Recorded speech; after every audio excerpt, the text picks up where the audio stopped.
Hola, ¿qué tal? Os traigo un nuevo cuento. ¿Cuál será hoy? ¿Habéis visto? Mi fresita, cerezas y un limón. ¿Cuál será? ¿Queréis escucharlo? Empezamos. Una, dos y tres.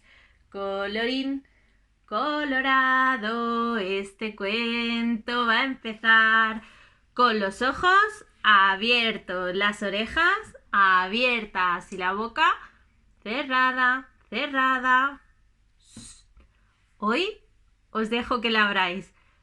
Podéis cantar conmigo, ¿vale? ¡Empezamos!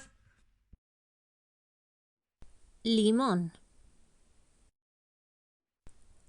Limón, limón, limón, limón. Sorpresa, limón, limón, limón, limón.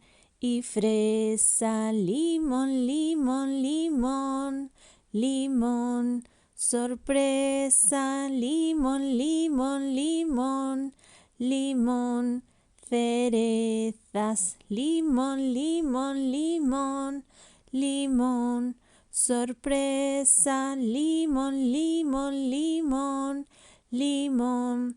Princesa, con la boca de fresa y pendientes de cereza. Ya se ha acabado. ¿Qué tal? ¿Os ha gustado el cuento canción? ¿Habéis cantado conmigo? Terminamos.